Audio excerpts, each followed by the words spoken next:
to meet you, Konstantinos. So do you want to share a little bit more about your background? I believe you're based in Greece, right? Yes, I'm based in Greece, and that introduces new challenges to business, since Greece, with the most recent statistics, is the poorest country in Europe as of right now. So that brings a lack of funding, since everything is bootstrapped in Threadwatch. Now I'm working full time, and I'm alongside this developing Threadwatch. So that's how I do it. Got it. And when it comes to Threadwatch, what is your role on how do you affect the company on a day-to-day basis? I know you're currently a founder and a CEO. Is that a business that you're currently growing? So I'm preparing for launch in the next few months. I Oh, have amazing. already prepared the prototype, and I am asking the users to test it, of course. You can also sign up for it through our website, Okay. threadwatch.com. And I am just growing it and building the hype through my LinkedIn right now. Yeah, that's absolutely great. I'm sure it's gonna be a great success. I noticed that you also use a lot of AI generated summaries. Like, how do you go about that, and why is it Yeah. important to leverage AI in this time of day?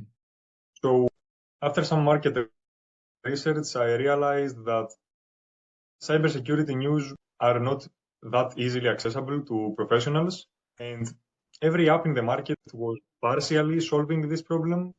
So I realized that they needed a complete solution, basically saves them valuable time, AI summarization, which is extremely effective to save time, and AI article prioritization, which basically prioritizes how articles show up in your feed, and you don't spend that much time searching for the right articles.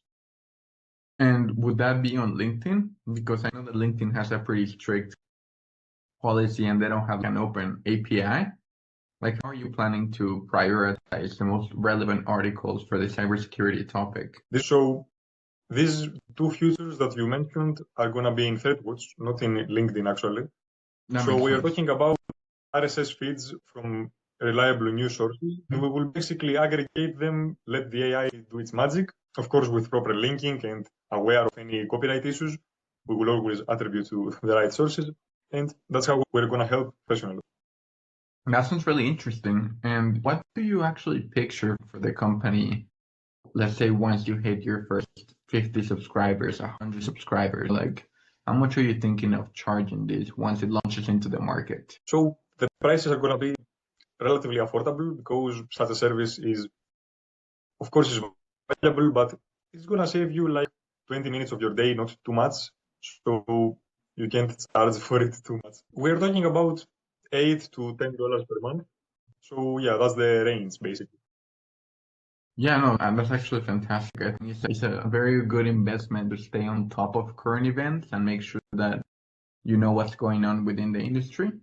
What are some of the major shifts that you're seeing in the industry right now? So I'm seeing that there are continuously more breaches with the rise of AI, and that's why Okay. professionals have to stay updated as soon as possible.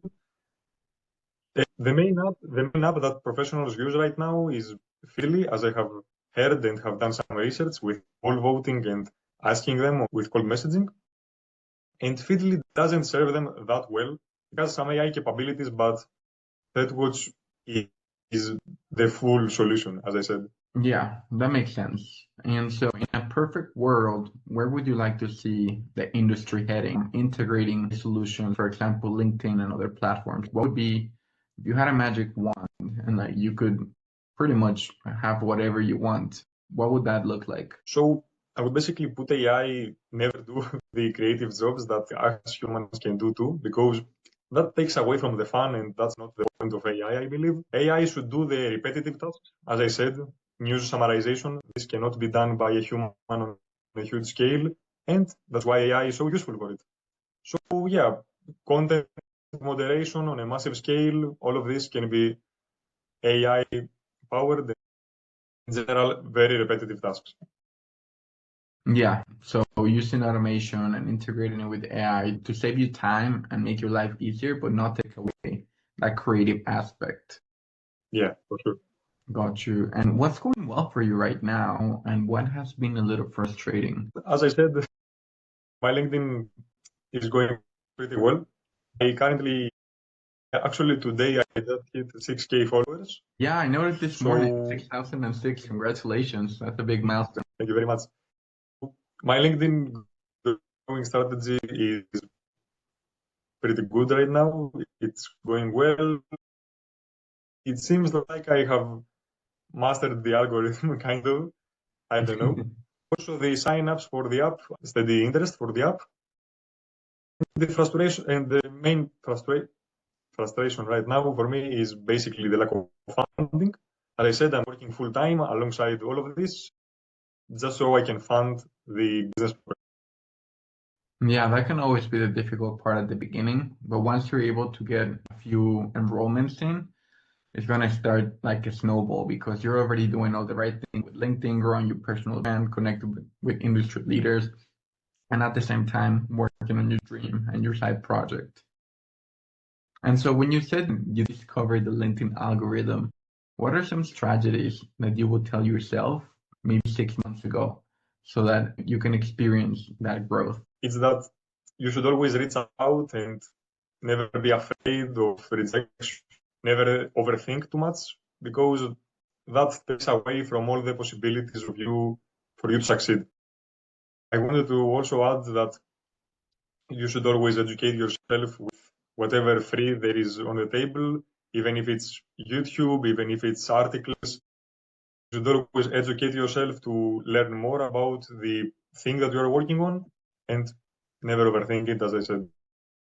I agree with you on that. And even LinkedIn has a lot of resources for you to continue your education and even get certifications that if you go through those certifications, they will actually be on your profile and it will showcase that A, you're currently developing yourself, but you're getting also the education that you need to thrive in the industry.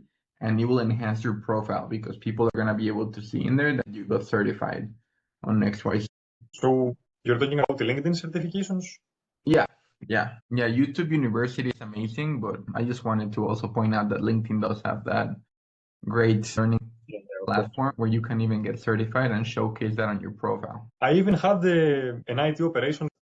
They discontinued that program, I Oh believe, man, last year. Yeah, it disappeared actually. I'm sorry to hear about that. Well, overall, I think you have a really strong LinkedIn profile. I think you're doing great at growing your network. You have 6,000 followers. That's such a big, benchmark. I'm really proud of you.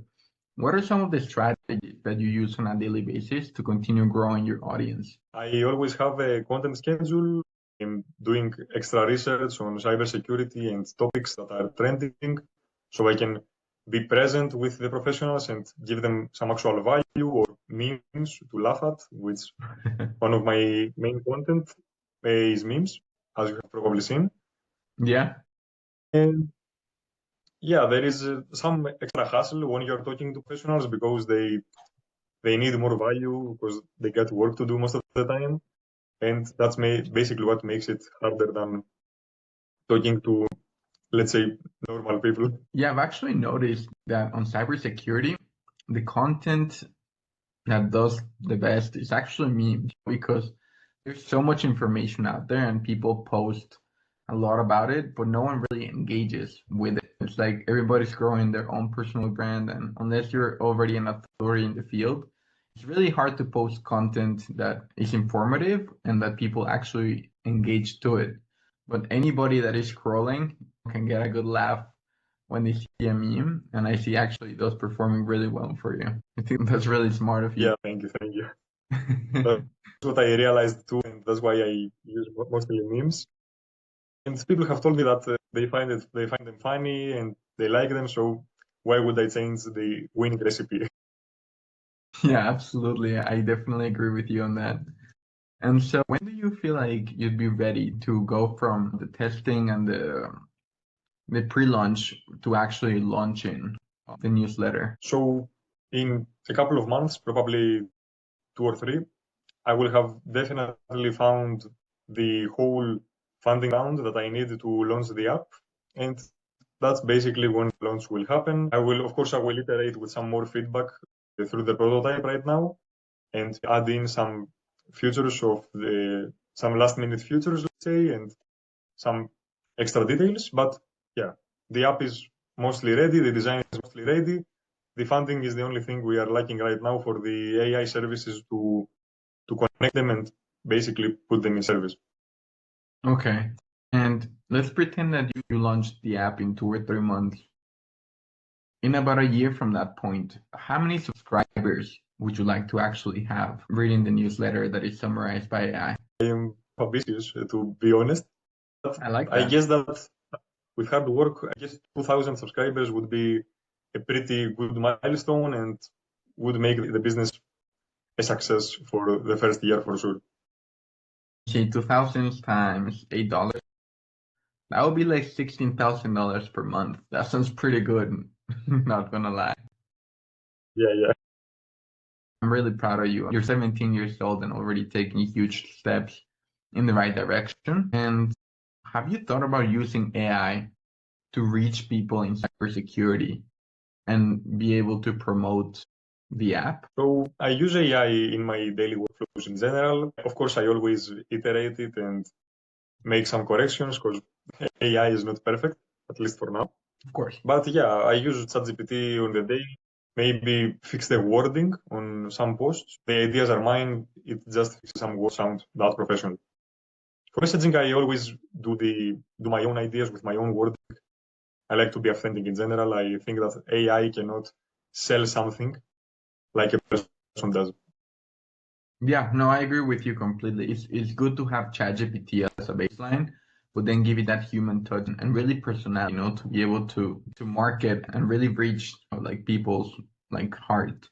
But what I really meant to say is like how do you feel like this could actually help you get the 2,000 subscribers? I think that AI marketing is pretty important. Haven't really learned about how to succeed in marketing as it comes to emails yet.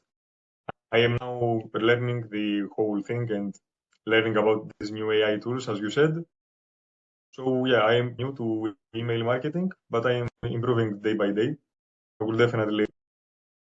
What tool are you using? There's different tools that I integrated. So it's like 4 different AI tools that I put all together. So one of them is gonna get all of those emails from IT professionals, whether they're in cybersecurity or IT consulting, whatever the case might be. Another one is gonna verify that those emails are actually active. Another one is gonna pre-warm your inboxes to make sure that when we send them, since we've already warmed those inboxes, it's going to land on the primary folder instead of on the junk folder.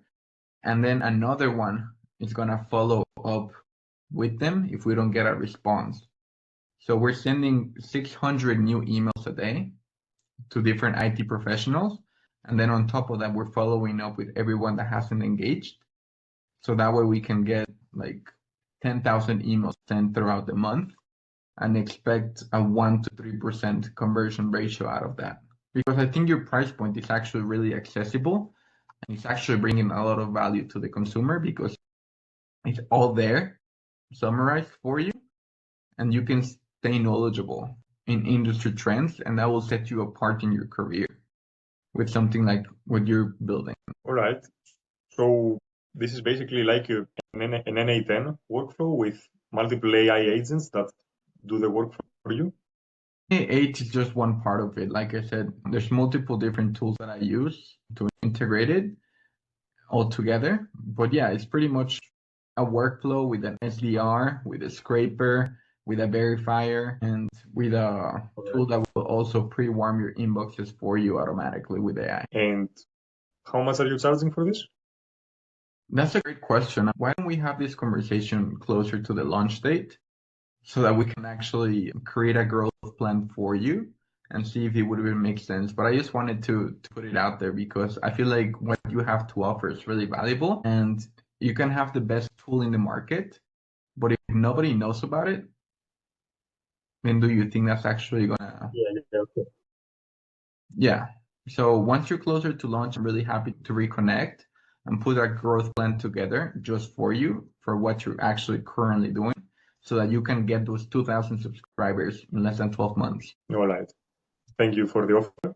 I will definitely consider it in a few months when the launch is ready and the funding is also ready. Yeah, absolutely. In the meantime, I want to make sure to stay in touch and keep binging on your memes on LinkedIn. All right, all right. I'm gonna check out your profile too, because I think it didn't pop up on my feed. I don't know. Did you post anything recently?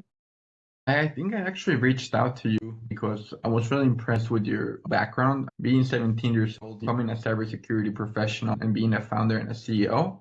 So I just thought, wow, I gotta speak to Konstantinos and make sure he shares what he's doing so that he inspires other people in the audience. So what I'll be doing next is my team is currently setting up pretty much the workflows that we're gonna use to deploy the podcast into all different platforms.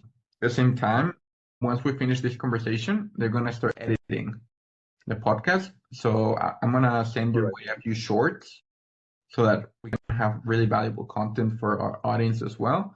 And then once we upload them into all the different platforms, I'll also send you the links as well. That's great. That's really valuable to me. Thank you so much, Luis. Thank I you. am Very honored to honored. be in a podcast. This is actually the first podcast I am ever getting into.